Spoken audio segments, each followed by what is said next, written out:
What's going on YouTube? It's AKingsCreation again, bringing you guys another video. Yes, I am back in the Division community, guys. Welcome back to my videos, my Division videos. We will be breaking down one of my best PvE builds that I had about 8 months ago. What we're doing with this build is testing it to see if it's still viable now, currently in the current Division state of the game, right? And also, if you guys enjoy this build, make sure you guys test it out yourself. See the comparison about your current builds now if you are currently playing Division versus this build, and the difference between the old meta and the old DPS and the old ways of getting a lot of armor really quickly and a one-man army build. Just compare it just to see if the older builds still work, and would you rather use the older builds or would you rather use the current builds. I will be making upgraded builds along with these builds just to get a higher tier of either more damage or more armor regen or so on and so on. The goal is to always try to get the best builds as we progress through Division itself. Now, that being said, as you guys can see, I am currently in the training area right now. We are determining if the build is worth it based off of the numbers. I want to showcase to you guys the numbers, the DPS per second, how quickly the armor regen comes up, are there faster RPM weapons, so on and so on. Something that we have like a baseline of all returning players coming into this game and what they can look forward to as we build up. Now, this is currently the build itself right now.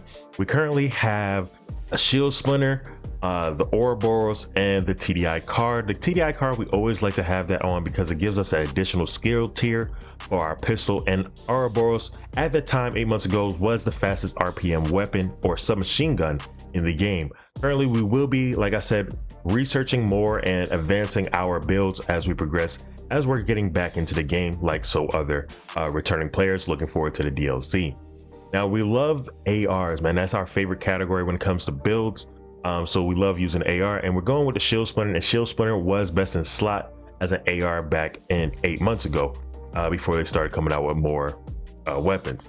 That being said, we were pairing it with the Fenris Group AB helmet. It gives us 10% additional assault rifle damage, and then we got critical hit chance, critical hit damage, and critical hit chance again on the mods. Okay, and then we wanted to go with our Heartbreaker. Now, Heartbreaker is one of the best all-around sets you can possibly get for PvE and PvP, and I feel like it's still one of the best as of today, currently in the Division. Compared to 8 months ago, I still think a lot of people are creating builds around this gear set itself. Now, 4 pieces, headshots apply pulse for 5 seconds, and weapon hits on pulse enemies gives you stack of 1% bonus armor to pulse enemies, right? So that being said, we have critical hit chance on it, critical hit damage on it as well, and then we're going with the gloves. We got critical hit damage on that as well. And then we got, for the chest piece, we got critical hit chance and critical hit damage for the mods as well. All right, and then for the knee pads, we'll finish it off with the critical hit chance. So we want to try to get 55 to 60% critical hit chance, and then whatever the critical hit damage is after that, that's just what we can get as far as the highest part.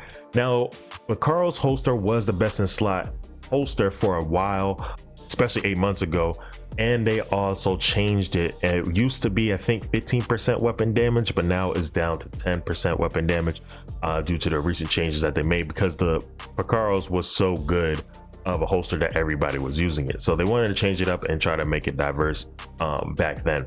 Now, I know there is a better holster now, and like I said, I will be upgrading these builds, but I just wanted to showcase, do these builds still work now if you're a returning player and you had these builds back then. Now, we're going with the remote pulse because we do not have, even though we're using technician, we do not have the laser pointer that gives us headshot or pulse as soon as we look at an enemy. So what we're going to do is look for headshots, okay, or yeah, target our enemies and try to get headshots, because you want to do that anyway. It gives you the most amount of raw damage versus body shots. You always want to go for the head, and it's just good practice, especially if you want to get into like PvP or anything competitive later down the road on any FPS game. Headshots are always the best way to get those TDKs quicker, right?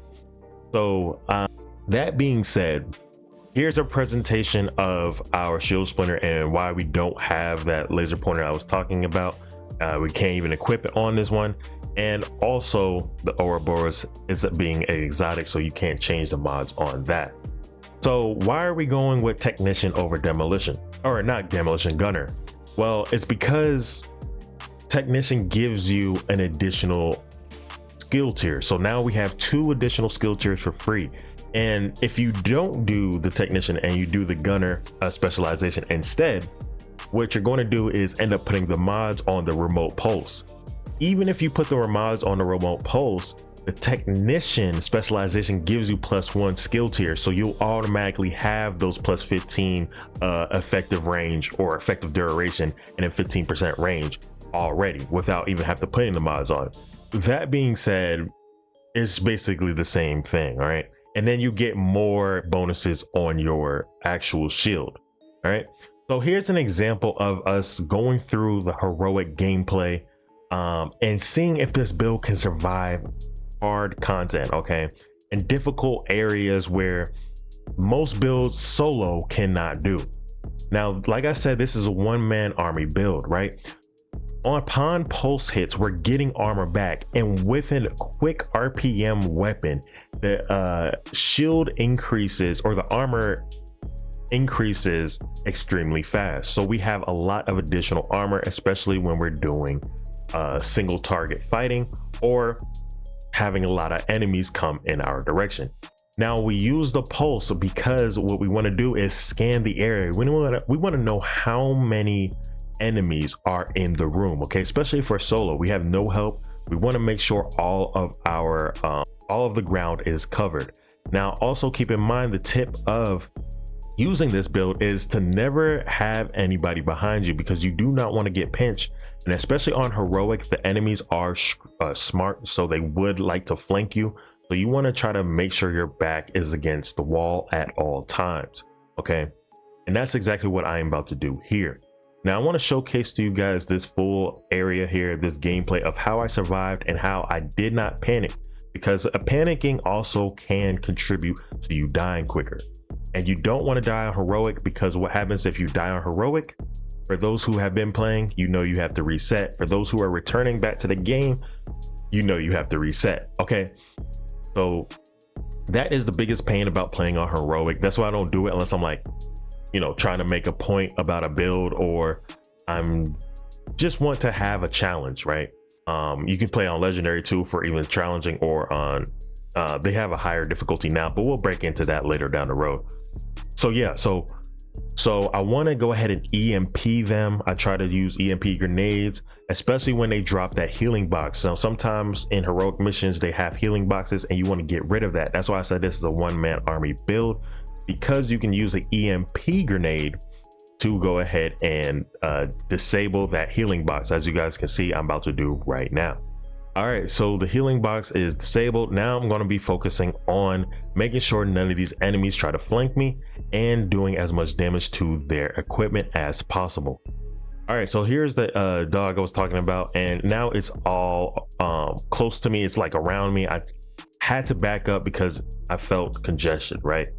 So that being said, my health was low. I had to heal up, and what I decided to do was pull out the launcher, because hey, why not? This is the perfect time to actually do it, because everybody's back there. And so I see the dog and I want to go ahead and try to hit it. Now keep in mind, the launcher does a lot of damage to equipment, so if I can target the equipment and actually land a hit on it, then it's perfect. But keep in mind, this is heroic, so it's not going to be a guarantee, because they are smart enemies, right?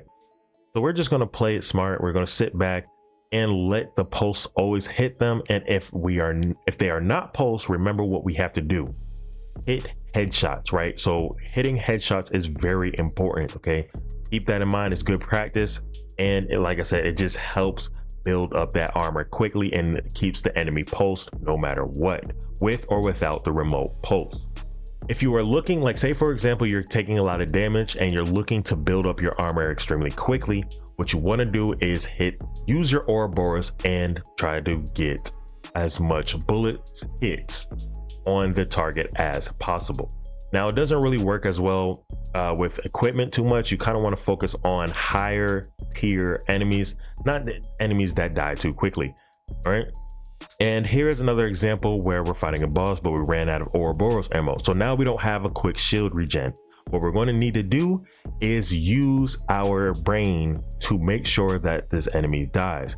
We know that these juggernauts, I don't really remember what they're called, to be honest, but these juggernauts, they have a backpack on their back, right? The chain to their gunner can also be shot off, but we know their weak point is the under area of their backpack. So that's what you see me do, aim towards for that enemy. Okay, so now we have two bosses in this room. This is extremely dangerous, especially if you're solo, because they do a lot of damage. They have a lot of different skills that can kill you pretty quickly, and your armor will come off pretty quickly. As you guys can see, I did not know that the boss threw an oxidizer near me, and I started losing a lot of health. I'm like, what's going on, right? So I backed up, and then I seen it coming towards me. I said, hey, let me go ahead and shoot it. Now that it's running back, now that the boss is running back, I'm going to go ahead and start laying as many bullets as I can on it, because I have the Ouroboros ammo from the previous boss kill that I had. So now that I have more ammo, I am now securing more armor, as you see, right? So now it's at this point where I'm being more strategic. I want to make sure the pulse is always going on, because once again, guys, that is the most important part of our build, is always having pulse on the enemies we are facing. All right, so as you guys can see, I took out that hive right there, and now I'm just basically clearing up the area. It's now just that robot over there, and then the actual boss, or the technician boss, that can repair that robot. As you guys can see, the robot is going towards the technician for him to repair it, but his head is sticking out and it is pulse, and now I'm getting unlimited headshots and consistent pulse and getting armor and doing a lot of damage, and now he's dead, right? So we basically only used probably one kit that entire time, and we did this completely solo and was able to complete the bounty, right? Make sure you guys, if you guys like this old build that is still good now, as we can see, make sure you hit that thumbs up. If you like the commentary over this video, make sure you hit that thumbs up. Subscribe if you're new to the channel, and I'll catch you guys in the next video.